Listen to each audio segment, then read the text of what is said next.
Welcome back, folks. Rudy, Alpha Investments. Interesting question I've been getting from some of the newer Pokemon viewers with that kind of crossover with Magic. And I wanted to share this one and give you guys my reaction because I thought this was a very interesting little twist, niche kind of angle.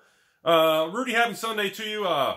Rudy, you mentioned a couple times, for vintage Pokemon, you prefer, and you even have vintage Pokemon sealed boxes, but you seem to be avoiding vintage Pokemon WotC era, late 90s, single cards, raw and graded. But for Magic the Gathering, you encourage buying the vintage singles, reserve list, and of course, the sealed product.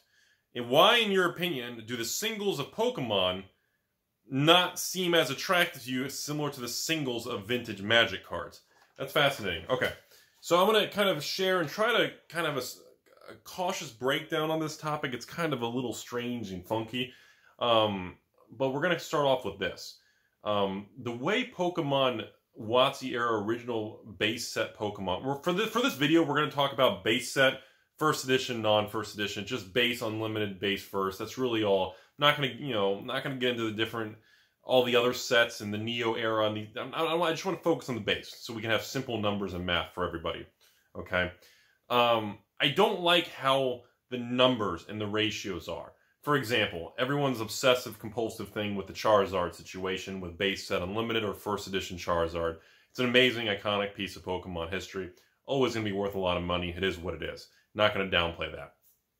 But I find it fascinating on what the value of a played base set unlimited Charizard, a near mint base set unlimited Charizard, and then you go right to a PSA 9, PSA 10 range, and how that chart in that range of data looks. To me, that is the most bizarre thing to me. That's what turns me off. That's what puts me in the fetal position in the basement crying at night. I can't, I'm not comfortable with it. Okay, and let me kind of point to another silly thing. I don't know what a good example would be. How about, okay, so let's pick on an unlimited edition Black Lotus. How about that? I think that's a good example. Okay, so an unlimited edition, white border, I figure that's the same as like a Pokemon unlimited base set. When I see that card, a raw unlimited white bordered Black Lotus, even in played condition, is what, $5,000, $6,000, $7,000? A near mint one's what, 10, 12,000? And then maybe a graded 9 would be what, 15, 20,000? And then a perfect 10 would be maybe 30,000? You guys see what I'm saying? In other words, that curve makes sense to me. Now, when I go back to Pokemon and I look at an unlimited edition Charizard, and I see what the raw play, the raw near mint, the PSA 9, 10 is, I don't like the yield curve, the steepness of the way those numbers are. I don't feel that's like an efficient, correct pricing model. It's just not for me. And again, doesn't mean, I could be wrong. I'm just telling you that's outside my comfort range. And, I also, based on the supply side, I have a different perspective. When I see old Magic cards, you need to understand the history here. Old Magic cards from the 90s, parents, teachers, schools, news media, everybody was trying to take them, destroy them, ban them for turning all the kids in the world to evil, Satan-worshipping, terrible humans that makes you do crazy stuff and ruins your life and it makes you want to jump off a bridge type thing. That's what the media was telling us. No joke. Like, I know that sounds crazy in 2020, but research the 90s, folks. In the 90s, that's what original Magic cards and the pentagram and the evil cards, then, Lord of the Pit and the black cards and Magic, and it was deemed all wrong and evil and ruining your life. And because of that, you combine that with a very low print run from the ABU era. Those cards had a higher attrition rate to me. And because of that, I feel there are significantly less ABU cards left in the world compared to an unlimited edition base set Pokemon. And with what we're seeing right now, I can assure you, PSA is probably receiving more grading for Pokemon cards in the last 6 months, including today, than they've probably received in the history of the company. That's my theory right now. Obviously, they're a publicly traded company. We could, maybe the next quarterly conference call with PSA, owned by Collectors Universe, CLCT on the exchange, maybe maybe we can call in, do a quarterly report when they have their conference call, and we could try to ask them more specific questions. Obviously, the problem is when you have a publicly traded company like PSA's parent company, CLCT, they don't give out very sensitive personal company information on details like that. They're very vague. They give a general idea. They don't tell you inside mechanical details of the company. It sucks, but it is what it is. So in my opinion, I feel like there's going to be every single kid in person. I mean, I still have my old notebooks of Pokemon cards. Unlimited base, a little bit of base set first edition, but mostly unlimited base, a jungle first edition, jungle unlimited singles. Oh, these are all single cards. I had them since I was a kid. I remember asking my mom to drop me off, like, it was like a Books A Million or something, and I'd run into the back and see if they had a new box in stock from their distributor in the 90s.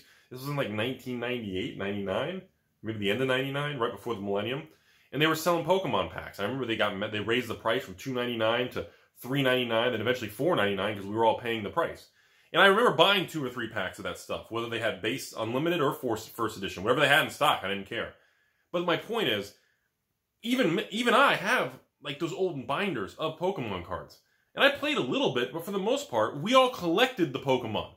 I mean, we weren't really grading them and protecting them, and we weren't really trying to build a ton of decks. Most kids were just collecting the cards. Seriously. And because of that, I feel, because I look back at my old ones from the 90s when I was a teenager. I still have them. And I looked at all the holos. Most of them are either light play or actually near mint. A couple of them I could probably send off for grading. Even the Charizard, I double sleeved it and had a little display case. You guys remember in the 90s, little screw down cases because it was perfect and neat. I was so excited to trade for one. You see my point? You know, there's a lot of them out there. That's what I'm getting at, everybody. I personally feel, because like this is an interesting question, I am not comfortable putting money into the base set or first edition base set, especially buying on the secondary market the graded cards at today's market adjusted prices. It's just outside my comfort level. And they may continue to go higher. 5 years from now, they may have a bear market like Magic's reserve list went through in 2018. I don't know. But for me, I look at everything as a risk reward. When I start seeing the prices so high, I'm like, wow, there's a lot of people out there that made a lot of money. But then I also start, the risk reward, that teeter-totter starts to tilt and makes me kind of back off. Like I'm not buying any Pokemon cards or sealed boxes at the current levels. It's just outside my comfort zone. It's just not for me anymore. It'd be like me trying to buy Alpha PSA 10 cards in Magic. I really haven't been able to buy any in the last probably 2 years because where the prices are. It's just beyond what I thought they would go to in this short period of time. So because of this, I feel there's a huge difference between buying, the first expansion set of Pokemon, Jungle, and buying the first expansion set of Magic, Arabian Nights. I don't consider those two things equal rarity and equal value. Especially when you can see the raw cards in first edition Jungle single cards all over eBay. And the prices are cheap, in my opinion. Now, of course, you want that perfect 10 or 9 or Beckett 9.5 or whatever you're going for. Yeah, the price is inflated, but I just, when I go to Arabian Nights and I see, Djinns in a Freet or Bazaar Baghdad or Diamond Valleys, when I see Bazaar Baghdad, a played copy for $1,600, a near mint copy for $2,500, and a graded copy for $3,500. Like, those ranges look realistic to me. I'm not seeing Bazaar Baghdad's for $300, but if I want a graded 10, it's $20,000. You see what I'm saying? I'm just not on board seeing a common card that may sell on eBay for $100 and someone buys a PSA 10 for $20,000. Like, to me, the ratios don't line up.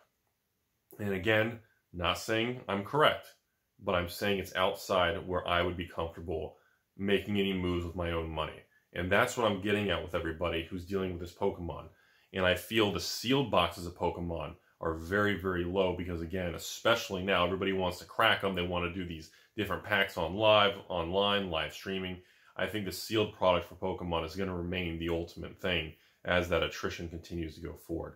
Again, Magic is still my preferred thing, but I at least wanted to address an interesting question regarding Pokemon, regarding the single card aspect of it. I view them both very differently as Magic because of the supply that I believe that's out in the world. in the quality of the common cards and rares that are actually still left in the world. I think that makes a big